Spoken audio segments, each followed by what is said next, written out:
So we decided to go to Siargao as our travel destination.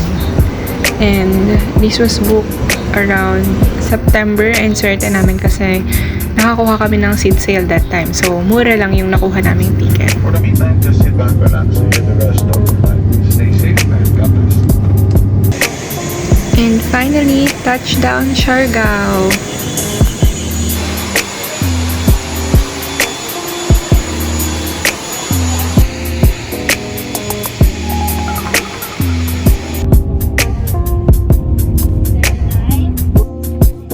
Ito namang Siargao Residency yung napili naming accommodation and we book it via booking.com. Super ganda nung accommodation na nakuha namin. Look at this guys. Ito yung aming mini room tour.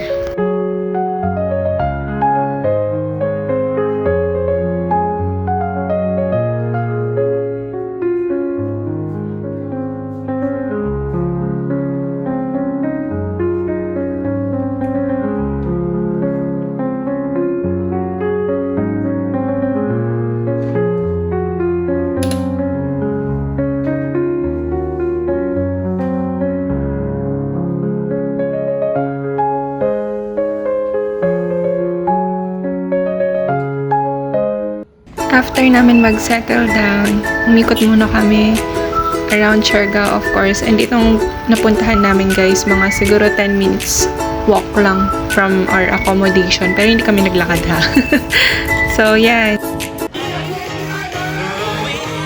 And of course, hindi pa lalampasin po Marty sa Siargao. Eh!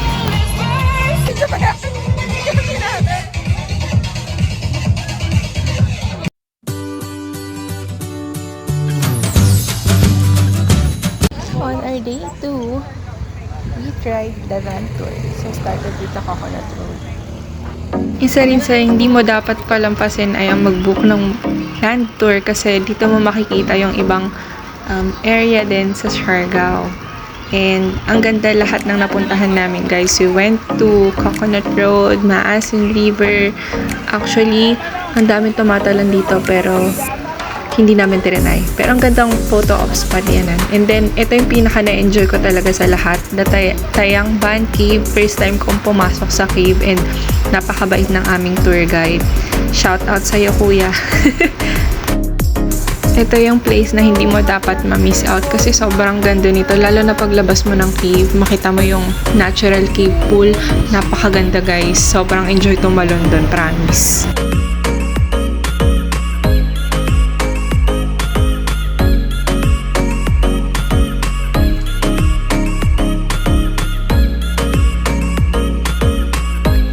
Mga around lunchtime na nung makarating kami dito sa Magpupungko Rock Pools. Kaya tignan nyo naman yung mga kasabayan namin halos paalis na. And kami papunta pa lang. And sobrang ganda din dito guys. Look at that.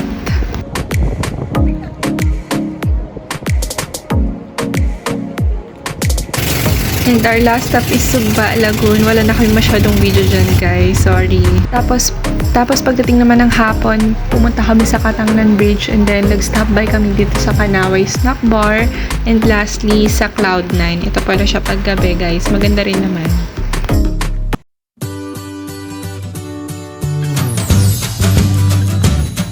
On the third day, we tried the island tour.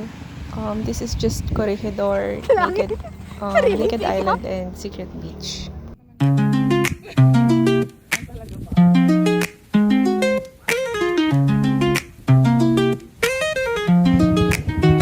Maganda rin chill spot itong Siargao Beach Resort and yung food, Mediterranean cuisine yung ino-offer nila. So, kung hindi mo siya masyadong gusto, try their shakes or coffee na lang. I mean, look at that view, diba? Sobrang relaxing. And this is the food that we tried pala. And of course, before leaving this beautiful island, kailangan natin bumili ng pasalubongs.